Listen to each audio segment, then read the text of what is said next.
출근 시간 서울역 3번 출구. 칼바람이 에스컬레이터를 타고 쏟아져 내려왔습니다. 파란 천막 아래 한 여자가 손이 얼어붙은 채 김밥을 말고 있었죠. 목도리는 해져 있었고 패딩은 군데군데 솜이 튀어나와 있었습니다. 하지만 눈빛만큼은 또렷했습니다. 윤서진 44. 김밥이요, 하나만요. 서진이 허리를 굽혀 포장지를 챙기는 사이 옆에서 한 소년이 손님에게 인사를 했습니다. 안녕하세요. 목소리는 낮지만 또렷했어요. 한지호 15. 아버지를 닮은 눈매, 이마선, 입술까지 그대로였습니다. 조금 떨어진 간이 의자엔 작은 여자아이가 앉아 있었습니다. 한지우 10살. 낡은 아이패드를 무릎에 올려놓고 만화를 보고 있었지만 가끔씩 가슴을 쥐어잡듯 옷깃을 움켜쥐고 숨을 고르곤 했습니다. 패딩은 몸보다 2번이나 컸고 손은 빨갛게 얼어 있었습니다. 그때 신호에 멈춰선 검은 세단 한 대. 뒷좌석에서 태블릿을 보던 남자가 무심코 고개를 들었다가 그대로 굳어버렸습니다. 한도윤 48. 테크 대기업 대표, 언론이 말하는 자수성가 신화. 차 안은 따뜻했고 손목에 찬 시계 하나가 3천만 원에 달했지만 지금 그의 시선은 오직 한 곳에 꽂혀 있었습니다. 길 건너 파란 천막 아래 그녀의 뒷모습, 머리를 아무렇게나 질끈 묶은 채 추위에 얼어붙은 손으로 김밥을 말고 있는 여자.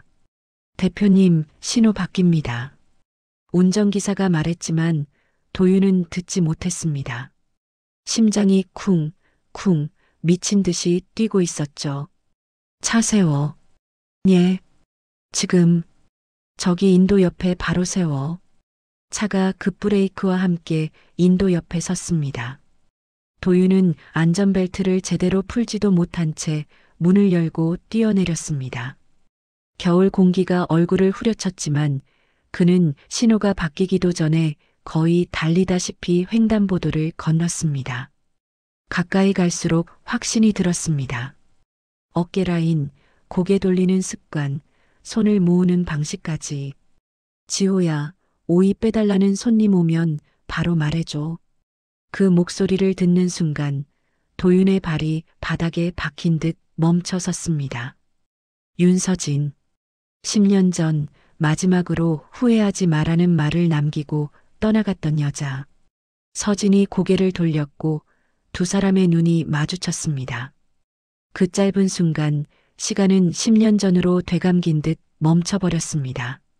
이야기 시작 전 구독, 좋아요 눌러주시면 제작에 큰 도움이 됩니다. 꼭 눌러주세요. 여러분 사랑해요. 이제 오늘의 사연 이야기 시작합니다. 새벽 3시 반, 구로구 반지하. 알람이 울리기 전 서진의 눈이 먼저 떠졌습니다. 몸은 이미 이 시간을 기억하고 있었죠. 곰팡이 냄새가 밴 좁은 복도, 벽지 여기저기 검은 얼룩이 번져 있었습니다. 월세 35만 원짜리 반지하, 비 오는 날이면 물이 스며드는 집. 부엌으로 가는 동안 서진은 벽을 짚으며 천천히 걸었습니다. 허리가 뻐근했고 무릎은 늘 욱신거렸습니다. 냉장고를 열자 싸구려 재료들이 빼곡했습니다. 최저가로 산 당근, 시금치, 단무지, 그리고 가장 싼 쌀. 칼을 쥔 손등에는 굳은 살과 작은 상처들이 가득했어요. 어제 설거지하다가 베인 상처 위에 붙인 반창고가 젖어 있었습니다. 그래도 멈출 수 없었습니다. 오늘도 김밥 100줄을 말아야 했으니까요. 새벽 5시, 지호가 학교도 아닌데 일어나 부엌 문에 기대 섰습니다. 엄마, 나도 도울게. 아니야, 너 학교 준비해야지. 괜찮아. 어차피 눈 떴어. 어른스러운 목소리. 서진은 아들의 머리를 쓰다듬으며도 마음 한쪽이 아려왔습니다. 15이면 친구들이랑 PC방 가고 축구하고 연애를 꿈꿀 나이인데 지호는 새벽마다 김밥을 싸고 밤에는 동생 약을 챙기는 일이 일상이 되어버렸으니까요. 지우는 새벽 6시가 다 되어서야 겨우 일어나 간단히 죽을 떠먹었습니다. 약을 삼키며 얼굴을 찡그릴 때마다 서진의 가슴은 같이 조여왔습니다. 선천성 심장 판막 질환. 수술비 3천만 원. 지금 통장 잔액 284만 원. 같은 시각 강남 초고층 펜트하우스. 커튼을 자동으로 걷자 서울 전경이 한눈에 펼쳐졌습니다. 침대에 누운 도윤은 스마트폰 알람을 끄며 천장을 바라봤습니다. 달력에는 회의, 투자자, 미팅, 골프 약속이 빼곡했습니다. 넓은 드레스룸에서 맞춤 수트를 골라 입고 고급 원두 커피를 한 모금 마셨습니다. 거실 한쪽, 서랍 깊숙한 곳에는 10년 전 사진이 조용히 숨어 있었습니다. 배가 불러온 서진과 어린 지호를 안고 웃던 자신. 하지만 그는 그 사진을 꺼내보지 않았습니다. 과거는 과거일 뿐. 그렇게 믿으려 했죠. 하지만 오늘 서울역에서 본 그 한 장면이 모든 균형을 무너뜨리기 시작했습니다. 펜트하우스의 따뜻한 바닥 난방과 서울역 출구 앞에서 손이 얼어붙은 서진의 모습이 머릿속에서 부딪히고 또 부딪혔습니다. 대표님, 오늘 청담 미팅 동행하겠습니다. 비서의 목소리가 들렸지만 도윤은 다른 생각에 잠겨 있었습니다. 10년 동안 서진은 어떻게 살았을까? 그 질문이 처음으로 진지하게 그의 마음속을 파고들기 시작했습니다. 결국 도윤은 스스로를 믿지 못했습니다. 감정으로만 판단할 수 없었죠. 강남 한복판 작은 사설탐정 사무실을 찾아간 것도 그래서였습니다. 의뢰 내용을 다시 한번 정리해 주시겠습니까? 탐정이 수첩을 펼치며 물었습니다. 이름은 윤서진. 나와는 예전에 혼인 관계였고 아이 둘. 지금 어디서 어떻게 살고 있는지, 최근 3년간 무슨 일이 있었는지 알고 싶습니다. 탐정은 눈빛이 잠시 흔들렸지만 곧 일상적인 표정으로 돌아왔습니다. 3일 정도 조사하면 기본 내용은 드릴 수 있습니다. 3일 후 작은 파일 한 권이 도윤의 앞에 놓였습니다. 각오하고 보셔야 할 겁니다. 탐정의 말은 짧았지만 무게감이 있었죠. 첫 장을 넘긴 순간 도윤의 숨이 막혔습니다. 낡은 반지하 건물 사진, 녹슨 난간, 허리까지 차오른 빗물 자국.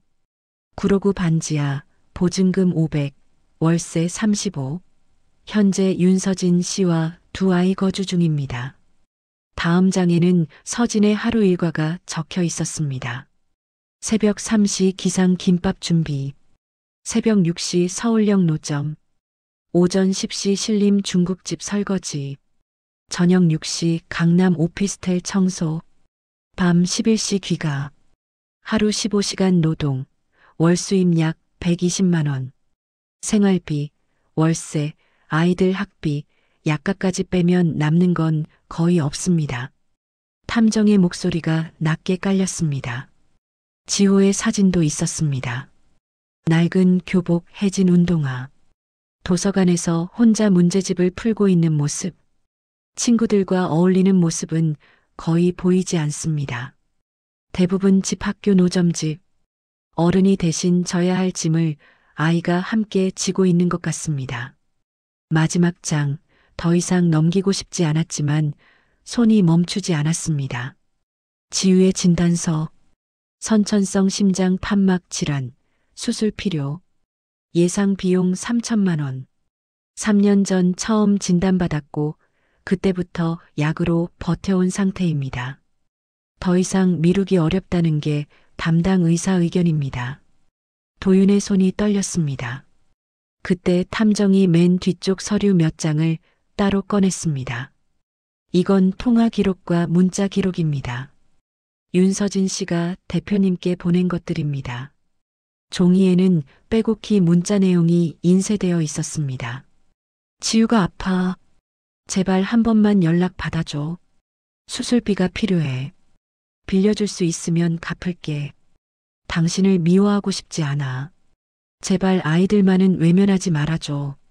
날짜는 3년 전부터 6개월 전까지 이어져 있었습니다.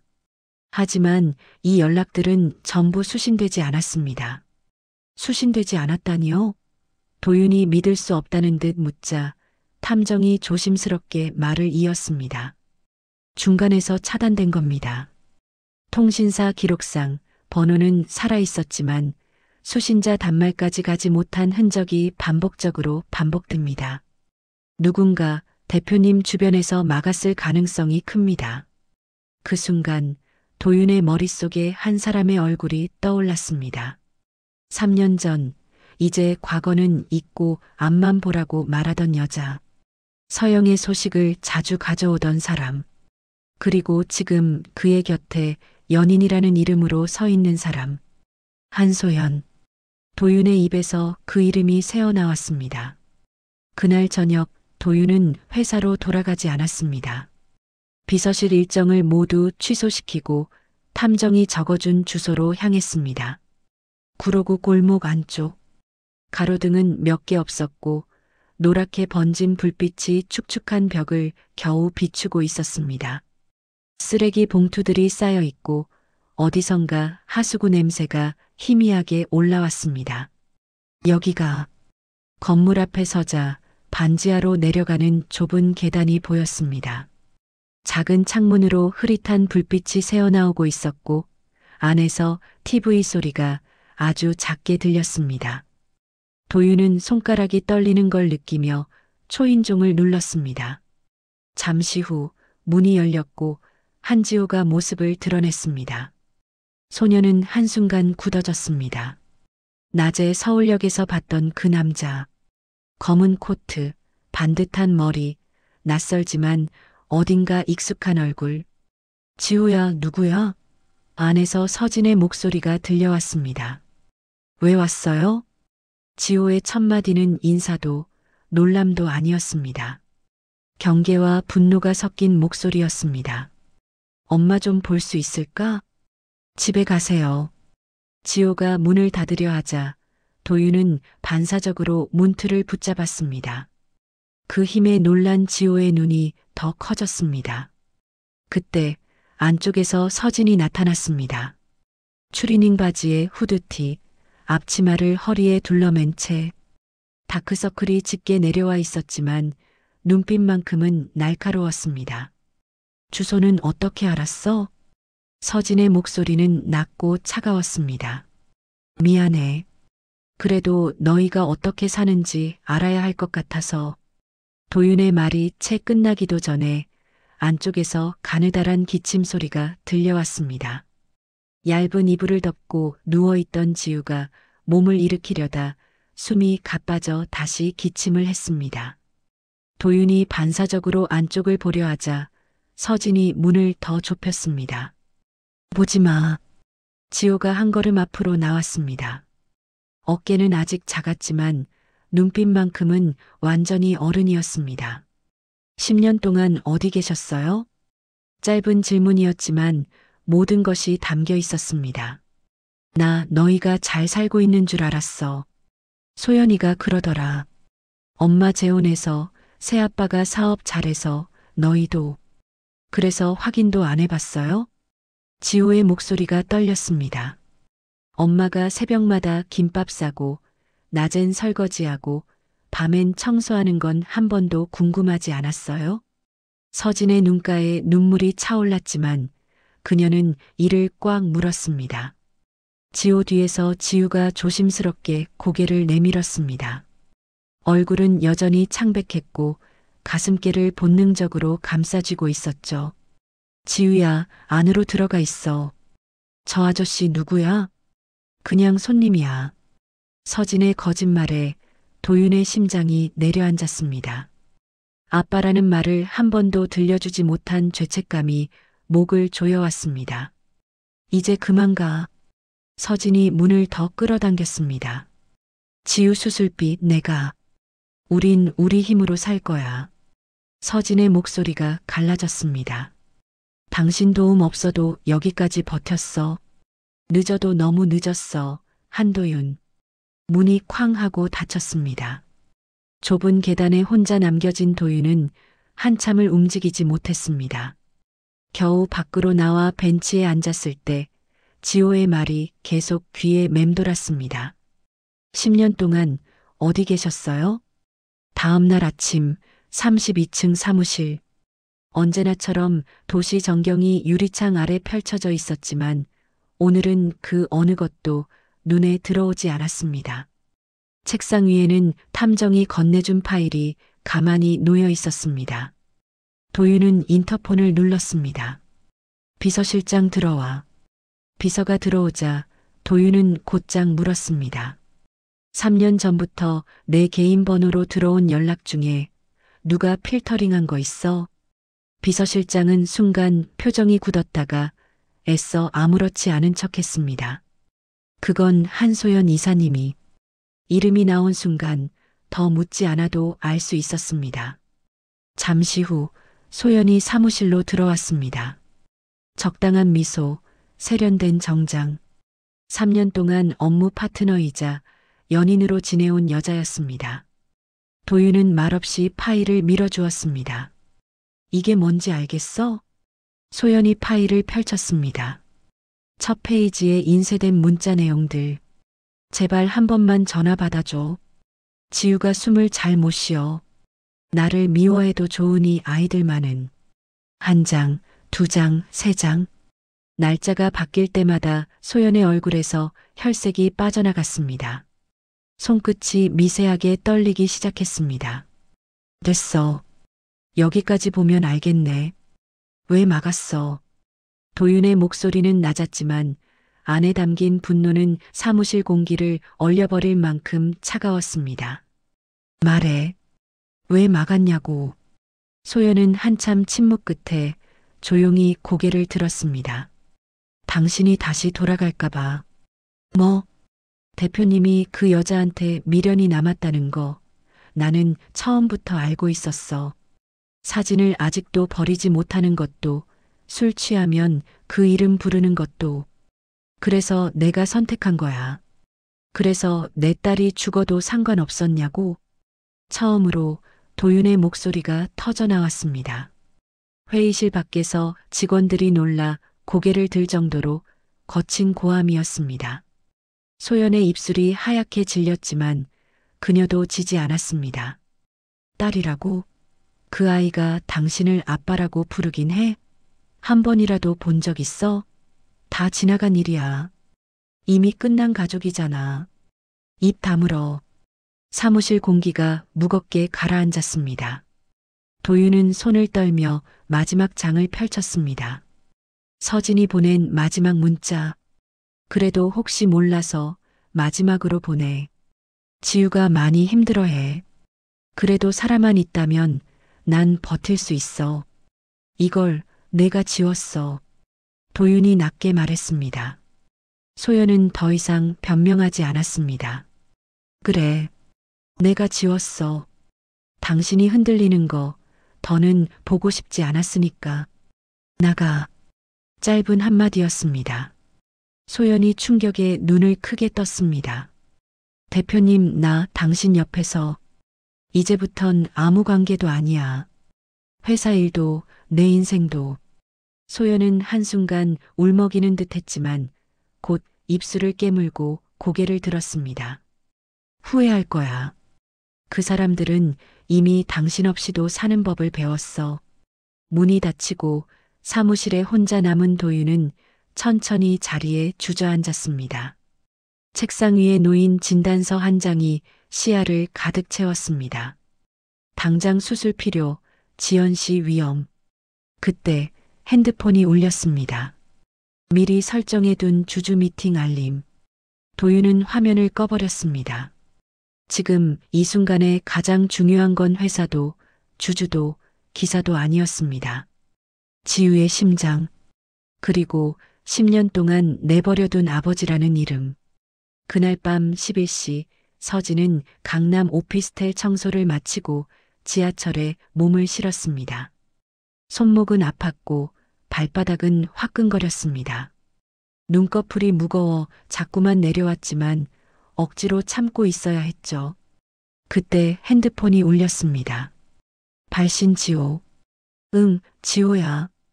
엄마 아이의 목소리는 이미 울음으로 젖어 있었습니다.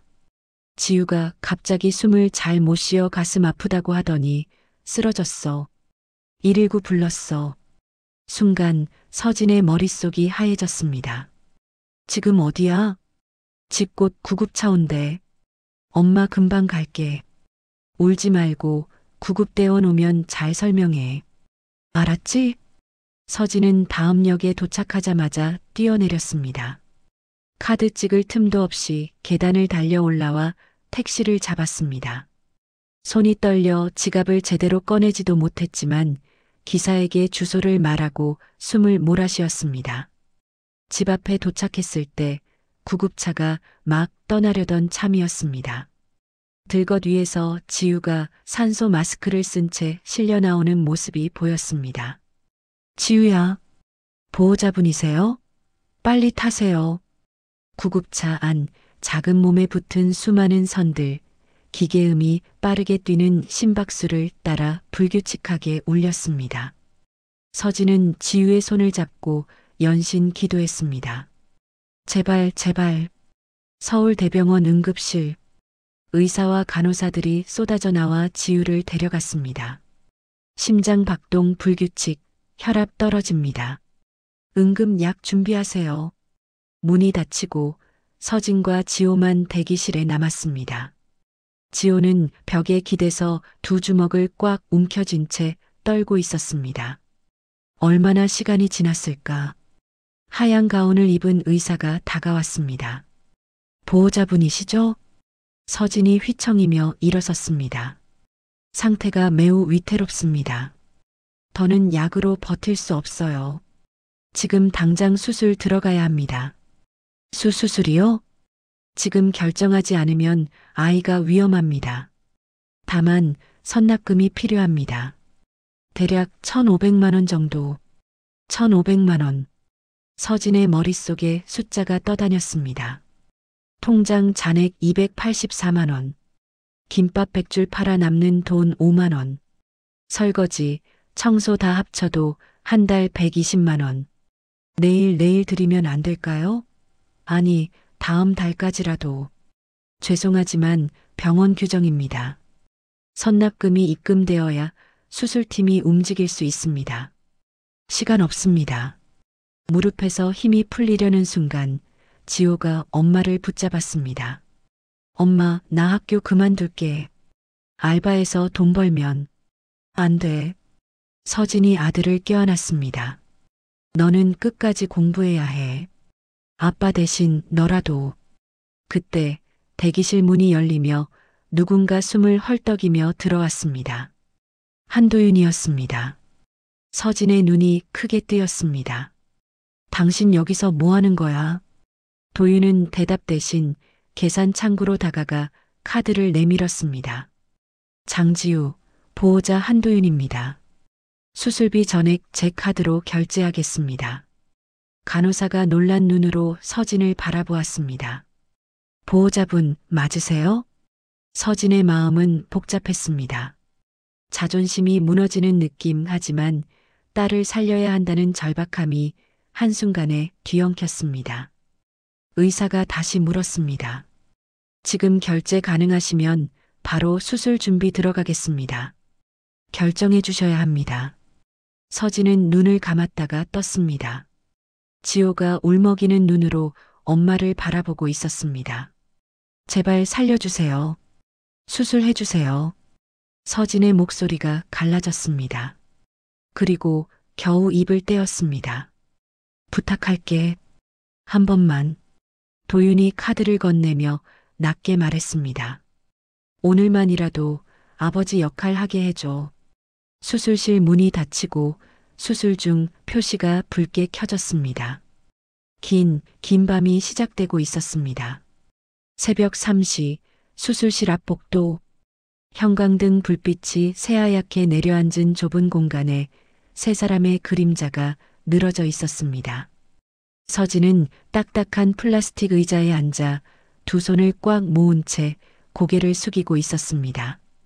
입술은 마르고 눈은 벌겋게 충혈돼 있었죠. 지호는 벽에 기대어 수술실 문만 뚫어져라 바라보고 있었습니다. 도윤은 조금 떨어진 곳에 서서 두 사람을 바라보고 있었습니다. 다가가고 싶었지만 감히 그럴 수 없었습니다. 이렇게까지 망가뜨려 놓고 내가 무슨 권리로. 머릿속에서 수많은 장면이 스쳐갔습니다. 10년 전 서진이 배를 쓸어내리며 말하던 그날 밤. 부족해도 우리 넷이서 행복하게 살면 안 돼? 그리고 야망에 눈이 멀어. 난 더 큰 사람이 되고 싶어. 라고 말하던 자신의 목소리. 수술 4시간 경과. 의료진들이 드나들고 간헐적으로 기계음과 짧은 지시가 복도를 스쳐 지나갔습니다. 새벽 4시가 조금 넘었을 때 수술실 문이 열렸습니다. 세 사람 모두 동시에 일어났습니다. 의사가 마스크를 벗으며 말했습니다. 수술 잘 됐습니다. 그 한마디에 서진의 다리에 힘이 풀렸습니다. 지호가 급히 엄마를 부축했지만 서진은 그대로 바닥에 무릎을 꿇고 울음을 터뜨렸습니다. 고맙습니다. 진짜 정말. 지호의 눈에서도 눈물이 쏟아졌습니다. 괜찮아지는 거죠? 우리 지우, 이제 괜찮은 거죠? 당장은 중환자실에서 경과를 지켜봐야 합니다. 하지만 고비는 넘었어요. 잘 버텼습니다. 의사가 안으로 돌아가고 복도에는 세 사람만 남았습니다. 서진은 흐느끼는 소리만 겨우 내고 있었고 지호는 두 손으로 얼굴을 감싸쥐었습니다. 도윤은 멀찍이 서서 그 장면을 바라보다가 조용히 벽에 기대었습니다. 눈가가 뜨거워지는 걸 느꼈습니다. 한 번도 본 적 없는 아이인데도 이렇게 무너질 수가 있구나. 오전 8시 중환자실. 유리창 너머로 작은 침대에 누워있는 지우의 모습이 보였습니다. 각종 기계에 연결된 선 사이로 하얀 얼굴이 겨우 드러나 있었습니다. 서진이 유리창에 이마를 대고 속삭였습니다. 지우야 엄마야. 잘했어. 조금만 더 힘내자. 지호도 유리창을 사이에 두고 동생에게 말을 걸었습니다. 야 한지호. 나랑 놀이공원 가기로 했잖아. 빨리 일어나. 알겠지? 멀리서 그 모습을 보고 있던 간호사가 조심스럽게 다가와 말했습니다. 아버님은 안 들어가시겠어요? 도윤은 문고리를 잡았다가 다시 손을 내렸습니다. 저는 아직. 그때 유리창 안에서 지우의 눈꺼풀이 미세하게 떨렸습니다. 서진이 숨을 멈추고 그 모습을 바라보았습니다. 작게, 아주 작게 눈이 떠졌습니다. 초점 없는 시선이 천장을 헤매다가 천천히 창 쪽으로 움직였습니다. 지우야. 입술이 조금 열렸습니다. 소리는 거의 들리지 않았지만 입모양이 분명히 읽혔습니다. 엄마.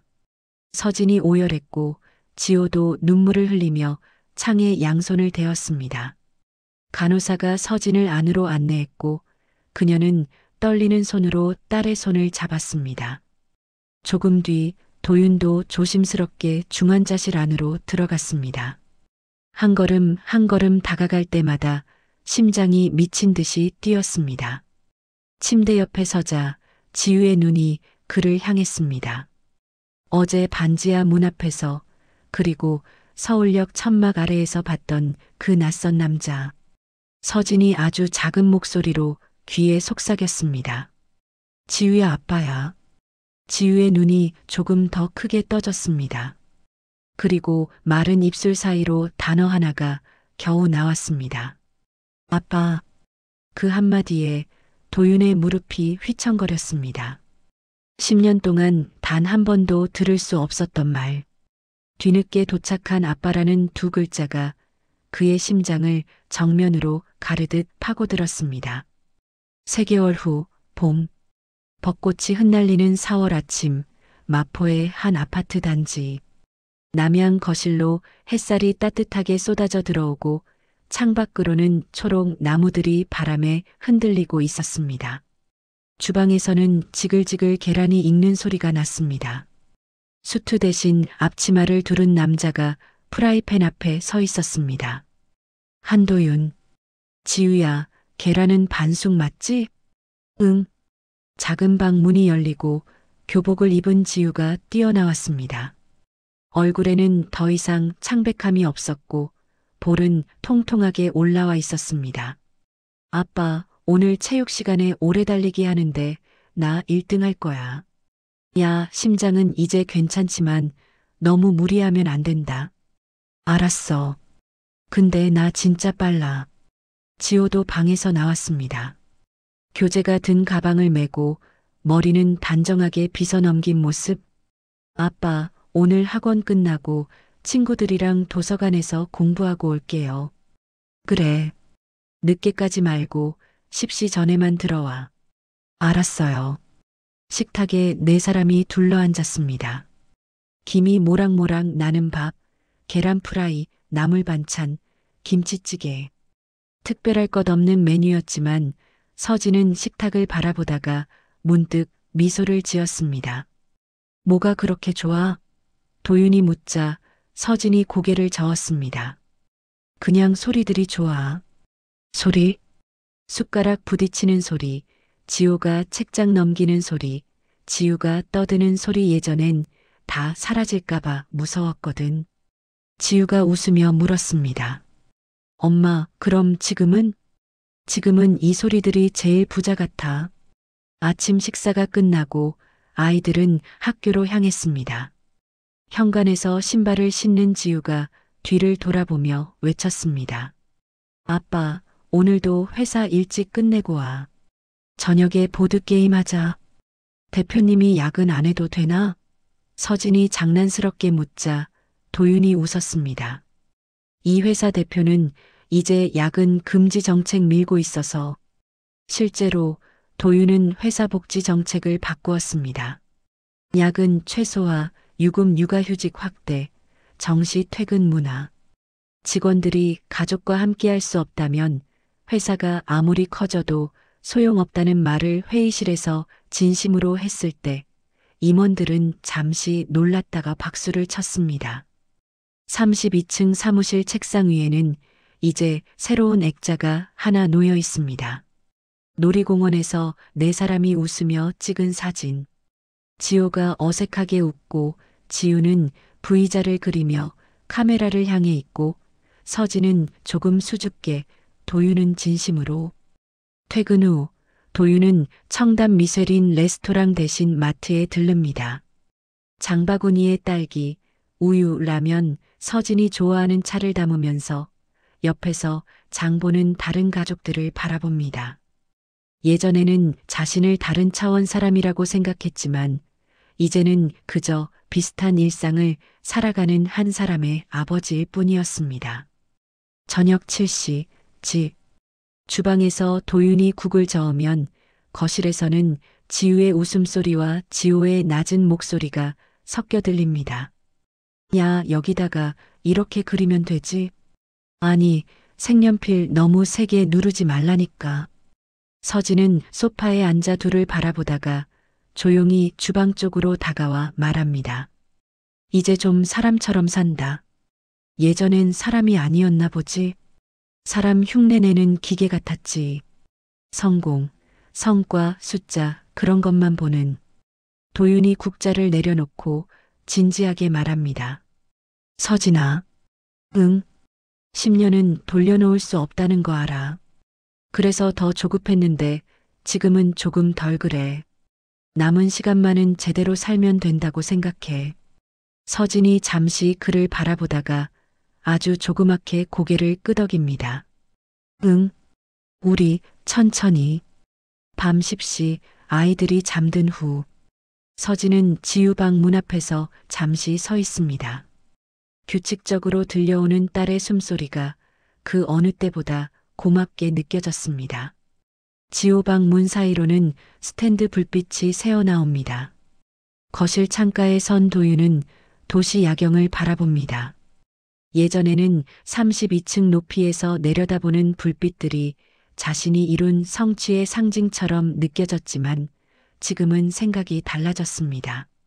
성공이란 뭘까? 회사의 시가총액? 언론 기사? 수상 경력? 아니었습니다.